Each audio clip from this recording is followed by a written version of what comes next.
Medyo kabihis na. Yung ibang mismo, maliit. Tapos yung iba, malaki.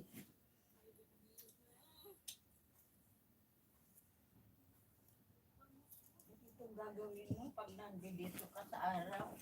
Ganyan nga po eh. Ganyan, gawin mo. Ganyan po yung ginagawa ko po. Hindi tayo manghihina. Ganyan po yung ginagawa ko. Good. At pumupunta pa sa gym kasi meron doon tinutulak ang paa mo para palakas ng paa. $1, okay na. Maghanap ka na, magpunta tayo ng gym na libre. Ikaw, isama mo na akong guest. Yun nga sa ano, kahit saan tayo pupunta po, mayroon nga akong libre po. Libre ka, ang guest mo magbabayad. Hindi po. Libre din. Alam po nyo, kasi senior kayo po, tumawag kayo. Sabihin mo mayroon kang Medicare. Oo nga ano. Tapos, kasi ito po, lahat ng mga senior po na may mga Medicare, libre po yung tinatawag na silver fit. Mayroon nga akong nakilala dyan sa Hillsdale na matanda, Pilipino. Binigyan ko siya ng phone number. Tawagan po nyo. Bigay mo sa akin yung phone number. Yung hinihingi lang po dyan yung ano, yung medical number po nyo. Doon sa likod. Tapos bibigyan kayo po ng ano, bibigyan kayo ng number ng silver fit po. Wala kayong bayad po kahit saan. Oh, maganda. Punta kayo ng YMC, 24 hours, yung may yoga dyan, oh. Yoga? Oo. Mayroon po, ano lang naman po yun. Alam po nyo kung sino po yung nagsabi sa akin yan? Mayroon akong nakilala, nung nagpumunta ako ng aking dentist appointment, sabi niya, ang nanay po niya, 89 years old, parang hindi 89 po. Kasi nagpupunta sa gym. Sabi niya, did you know that you can go to the silver in the gym without paying?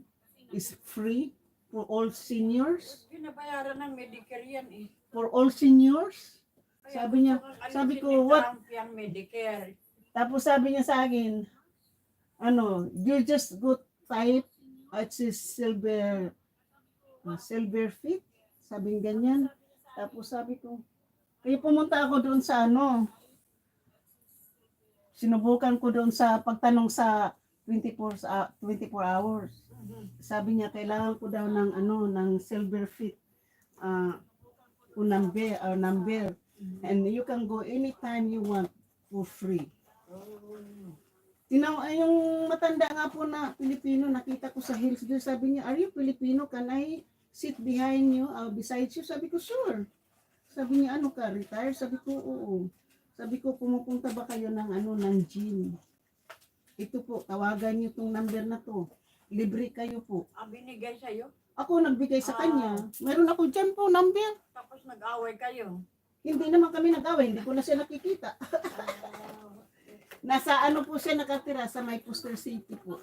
Sabi niya yung mga muntik daw siyang mamatay sa Pilipinas. Mahirap doon. Kasi nagkasakit daw siya doon. Pagkatapos, yung gamutan daw, kulang. Minsan wala. Yung tatay ko nga eh. Sabi niya yung mata daw niya, namulan daw ng husto, mabuti na lang daw na sinabi ng anak niya, bumalik kayo dito sa Amerika agad. Tama yun. Yan, nabuhay pa po siya. Ako nga nung umuwi ako doon po, 2 buwan yung nagkasakit ako doon. Tapos papalanuhin mong uwi. Okay na yung buhay mo dito.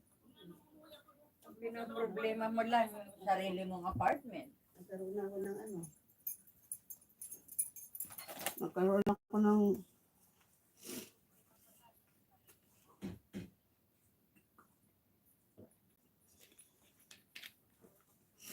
tara.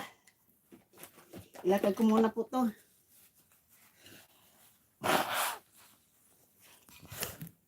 Guys, ilalakad ko muna yung aking aso. Okay guys, thank you so much. Love you all. Ilakad ko muna yung aking aso. Thank you.